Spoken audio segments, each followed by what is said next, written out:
TWR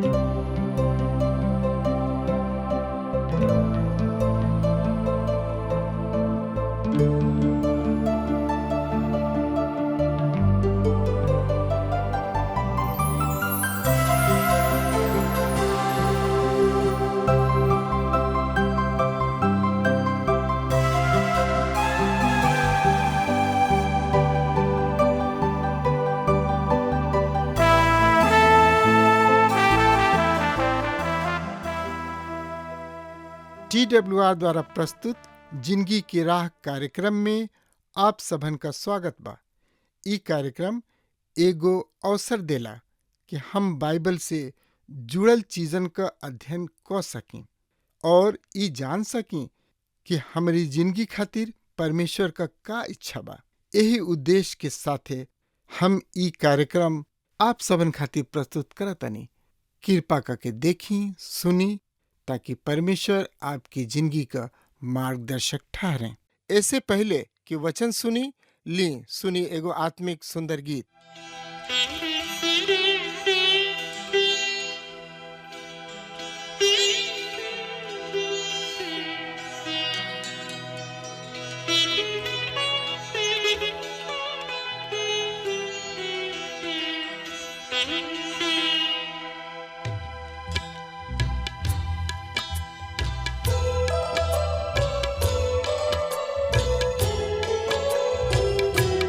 एक दिन खड़ा होए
हमने के पिछला संदेश में देखनी हजा कि यीशु मसीह सबसे श्रेष्ठ हमें और उत्तम हमें। और हमने के इहो देखनी हजा कि प्रभु यीशु मसीह स्वर्ग छोड़ के ए पृथ्वी पर अइलन और लोगन के बीच में डेरा डलले और दुख सुख में भागी बनले। जहाँ जरूरत पड़ल प्रभु यीशु मसीह उ कर दिखौले जौन की संसार में ऐसन कौनो नइखे जौन की प्रभु यीशु मसीह के बराबर होखे। पिछला संदेश में हमनी के इहो देखनी हजा कि प्रभु यीशु मसीह के जीवन कष्टमय जीवन रहे, फिर भी प्रभु यीशु मसीह केहू के शराप ना दियले, केहू से झगड़ा ना कइलन, केहू से विवाद ना कइलन, लेकिन प्रभु यीशु मसीह सबसे प्यार कइलन और इस सब के खातिर आपन जान दे दियले।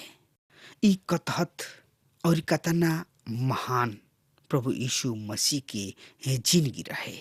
आई अब हमने के ए संदेश में देखल जाओ यीशु मसीह मूसा से श्रेष्ठ हमें। अब लेखक हमने के ई दिखावे चाहता कि यीशु मसीह मूसा से श्रेष्ठ हमें। हमने के देख चुकल बानी जा श्रोता मित्र भाई बहन की प्रभु यीशु मसीह भविष्यवक्ता सबसे भी श्रेष्ठ हमें, स्वर्गदूत सबसे श्रेष्ठ हमें। अब हमने के इस बात पर विचार करे के बा कि वो मूसा से श्रेष्ठ हमें, काहे कि मूसा इब्री शब्द के खातिर बहुते महत्वपूर्ण हमें। त एकरा बारे में जानकारी खातिर रुआ आपन पवित्र शास्त्र बाइबल निकाल लेनी। हाँ तो ओहमे देखी इब्रानी के पत्री 3 अध्याय के 2 पद ए तरी से बता रहल बा। जौना तरी परमेश्वर के सब घराना में से मूसा विश्वास जोग बनल रहन, ओही तरी उ भी अपना नियुक्त करे वाला के प्रति विश्वास जोग रहन। जे अपना नियुक्त करे वाला के साथ विश्वास जोग रहन, उ मनुष्य के बीच में परमेश्वर के प्रतिनिधित्व कैले। ए बात के उ विश्वास योग्यता के साथ कैलन। ई सच बा कि मूसा कुछ गलती कैलन। उ पेंताटुक के लिखले। पेंताटुक के मतलब शुरू के 5 किताब। गलती ई ना रहे कि उ लिखले, काहे कि परमेश्वर ही उनका से लिखवावले रहन। उनकर गलती उनका काम में रहे। तो एकरा बारे में जाने बूझे समझे और सोचे विचारे खातिर रुआ आपन पवित्र शास्त्र बाइबल खोले ले रही और ओमे हमरा संगे निकाल ली निर्गमन के किताब 17 अध्याय के 6 पद। देखा, हम तोहरा आगे आगे चल के होरेब पहाड़ के एगो चट्टान पर खड़ा रहब और तू ओ स्थान पर मरिह। तब ओकरा में से पानी निकली जौना से ई लोग पीहे। तब मूसा इस्राएल के बूढ़ पुरनिया लोगन के देखत वही तरी कैलन जब परमेश्वर उनका से चट्टान से बात करे के कहलन तो उ ओह पत्थर पर मरले। ई गलत रहे, काहे कि चट्टान प्रभु यीशु मसीह के चित्रित करेला। सबसे यानी कि बहुते साल पहले परमेश्वर ऐसन करे के कहले रहन। अब उनका दोबारा पत्थर पर मारे के ना रहे, लेकिन मूसा क्रोधित होके चट्टान पर मरले, जौन के परिणाम उनका ना मालूम रहे कि का होई। यद्यपि उ गलती कैले, फिर भी परमेश्वर उनका विश्वास योग्यता के याद रखले। जौन कुछ भी काम परमेश्वर उनका के दिहले उ ओकरा के पूरा कैलन। त एकरा बारे में औरी ज्यादा से ज्यादा जानकारी खातिर रुआ हमरा संगे अपन पवित्र शास्त्र बाइबल में देखी मत्ती रचित सुसमाचार 25 अध्याय 21 पद में लिखल बा। उनकर स्वामी उनका से कहले, धन्य हे बढ़िया और विश्वास जोग दास, तू तनकी सा में विश्वास जोग रहा, हम तोहरा के बहुत वस्तु सब के अधिकारी बनौनी, अपना स्वामी के आनंद से सहभागी होखा। मूसा सब घर में विश्वास जोग रहन। यहाँ पर ई कौना घर के बातचीत हो रहल बा? ई मूसा के घर के बातचीत नेके हो रहल। श्रोता मित्र भाई बहन, ई त परमेश्वर के घर के बातचीत हो रहल बा। त एकरा बारे में और ज्यादा से ज्यादा जानकारी खातिर रुआ हमरा संगे आपन पवित्र शास्त्र बाइबल निकाली और ओमे देखी इब्रानी के पत्री 3 अध्याय के 3 पद ए तरी से बता रहल बा। जैसे घर के बनावे वाला घर के अपेक्षा अधिक आदरणीय होला, वही तरी प्रभु यीशु भी मूसा के अपेक्षा कहीं बढ़ के महिमा जोग समझल गइलन। मूसा परमेश्वर के साथ विश्वास जोग रहन, लेकिन घर के बनावे वाला प्रभु यीशु मसीह ही हमें, उ सृष्टिकर्ता हमें। मूसा सृष्टि हमें, उ सृष्टिकर्ता ना हमें। यह अंतर बा प्रिय भाई बहन। इब्रानी के पत्री 3 अध्याय के 4 पद ए तरी से बतावता, काहे कि हर एगो घर केहू ना केहू के द्वारा बनावल जाला, पर सब कुछ के बनावे वाला परमेश्वर ही हमें।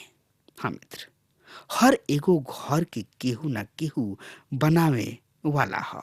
बिना बनावे वाला के केहू भी घर ना बनावेला। हर एगो घर के परमेश्वर बनावे वाला हमें, उ बनावेलन। मूसा कभी भी इस बात के घोषणा ना कइलन कि उ कोनो घर के बनौले। मित्र, इब्रानी के पत्री 3 अध्याय के 5 और 6 पद एह तरी से बता रहल बा। परमेश्वर के सब घराना में से मूसा त सेवक के भांति विश्वास जोग रहले कि ओह बात की गवाही होके जौना के वर्णन बाद में होके वाला रहे। पर मसीह त पुत्र के सदृश परमेश्वर के घराना के अधिकारी हमें।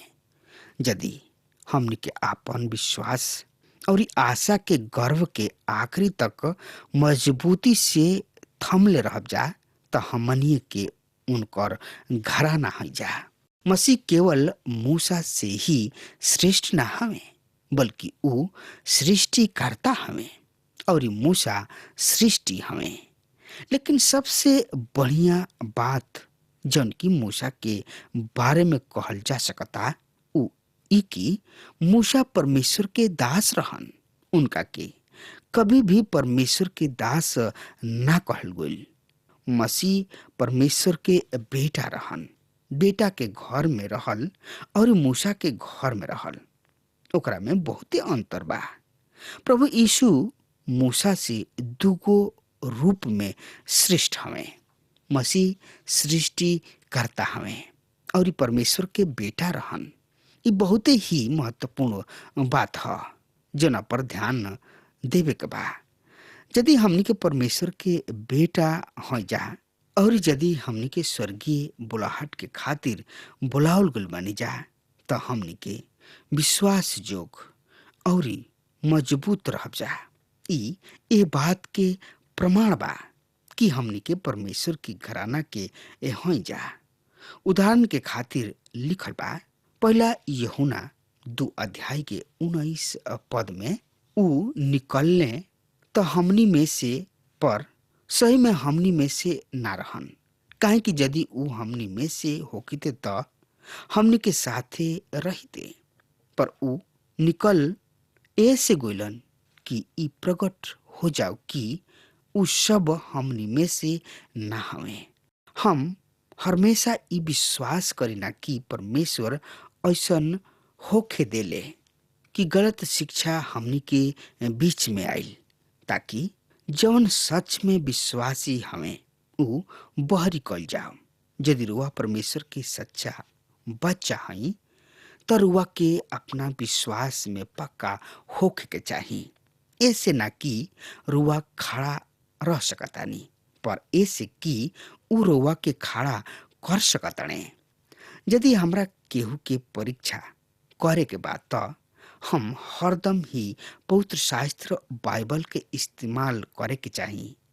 यदि ऊ सच में परमेश्वर के बच्चा हमें तो ऊ परमेश्वर के बच्चा के पकड़ के रखले रहेले और ऊ परमेश्वर के वचन के प्यार करी है, काहे कि ऊ अपना पिता के आवाज के सुने चाहिए।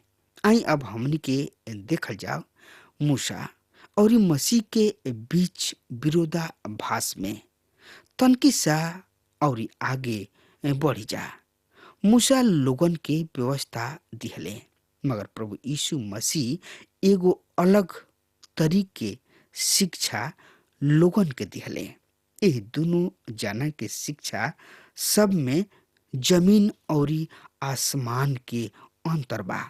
व्यवस्था मूसा के द्वारा पृथ्वी पर आई, प्रभु यीशु मसीह लोगन के शिक्षा उहनीय लोग के बीच में रह के दिहले। मूसा के द्वारा जौन व्यवस्था आइल ओकर संबंध नियम से बा। जब प्रभु यीशु मसीह पहाड़ी उपदेश दिहले उ कार्यरत नियम ह। यीशु कहले धन्य हमें जे मन के दिन हमें, काहे कि स्वर्ग के राज उनके बा। प्रभु यीशु मसीह के शिक्षा में नियम और चरित्र दोनों बा। इससे नैतिक भाग ह प्रभु यीशु मसीह के मुअल और जी उठला के द्वारा अनुग्रहित उद्धार ह। जब परमेश्वर मूसा से सिनाई पहाड़ पर बात कइलन, उस समय गरज, आकाश, भूमिडोल और भय रहे। परमेश्वर लोगन से कहलन कि उ दूर ही खड़ा रहे, यहाँ तक कि जानवर भी पहाड़ के ना छू सकत रहन। लेकिन एह युग में परमेश्वर एह तरी से बात ना कइलन। उ पहाड़ के चोटी के क्रूस पर से बातचीत कइलन। क्रूस के ऊपर एगो आदमी रहे जौन की टूटल, कुचलल और मुवत रहन। उनका मृत्यु के बाद इस संसार के ऊपर अनुग्रह भइल। प्रभु यीशु मसीह के हम धन्यवाद देवे चाहतानी कि ऊ हमनी के व्यवस्था के द्वारा ना बल्कि अनुग्रह के द्वारा बचौले। प्रभु यीशु मसीह में होके विश्वास में बनल रहला के कारण हमनी के आनंदित बानी जा, खुश बानी जा, काहे कि हमनी खातिर एगो आशा बा। यदि रुआ विश्वास में पक्का बानी और परमेश्वर के बाचा हई, परमेश्वर के बेटा बेटी हई, तो आशा में खुश रही, आनंदित रही। प्रभु यीशु मसीह भविष्यवक्ता सबसे श्रेष्ठ हवे, उ स्वर्गदूत सबसे श्रेष्ठ हवे, उ मूसा से भी श्रेष्ठ हवे। ई कतना सुखर बात बा जना पर हमनी के तन की घरी खातिर विचार कैनी हजा। इब्रानी के पत्री 3 अध्याय के 1 पद पर हमनी के विचार कैनी हजा। इब्रानी 12 अध्याय के 3 में लिखल बा, ऐसे उनका पर ध्यान कर जे अपना विरोध में पापी सबके अतना वाद विवाद सही लेहले कि तोहन लोग निराश होके हिया मत छोड़ा। भाई बहन, हमनी के निराश होके के कोनो जरूरत नहीं खे, काहे कि प्रभु हमनी के साथ बड़े। प्रभु हमनी के दुख सुख में शामिल बड़े। हमनी के प्रभु आगे आगे जिंदगी के राह देखावेलन। हमनी के प्रभु समस्या से हल करे वाला प्रभु हमें, और सबसे बड़ ई बा कि प्रभु ही मार्ग, सत्य और जिंदगी हवे, और हमनी के उनके द्वारा पिता के पास पहुंच सकता जा, जहां पर हमनी के प्रभु यीशु मसीह बाणे। इ कतना और सुघर विचार बा। ऐसे हमनी के निराश होके के जरूरत नहीं खे, काहे कि हमनी के साथे प्रभु यीशु मसीह बाड़े। चाहे हमनी के कोनो परेशानी में काहे ना हो कि जा, दुख में काहे ना हो कि जा, कोनो समस्या में काहे ना हो कि जा, जब जब प्रभु के इस स्थिति में हमनी के बुलाइब जा, तब प्रभु हमनी के सुन के सब समस्या के हल करे वाला प्रभु हमें। अगर हमार बात रुआ तक पहुंच रहा बा, तो आज वे यही घड़ी प्रभु यीशु मसीह की ने आई और अपना आप के सौंप दी और प्रभु यीशु मसीह से कहीं हमरा जिंदगी के नैया के पतवार प्रभु तू ही बन जा, तू ही खेवन हार हवा, तू ही खे के हमरा नैया के पार लगा दा। अब हमार समय खत्म हो रहा बा, तब तक खातिर रवा हमरा के आज्ञा दी। परमेश्वर रवा के बहुत ही आशीष देस। आमीन। हमके विश्वास बा कि ई कार्यक्रम आप सब खातिर फायदेमंद सिद्ध भइल हुई। हम चाहतनी कि आप सब अपन अपन आशीष हमरों से बांटी। अगर आप सब के लगे बाइबल से चाहे आपकी निजी जिंदगी से कोनो सवाल होके, चाहे कोनो समस्या खातिर प्रार्थना करावे चाहतनी, तो हमारी फोन नंबर पर जरूर संपर्क करें। परमेश्वर आप सबके बहुत आशीष प्रदान करें और आज का दिन आप खातिर सुखद बनावे।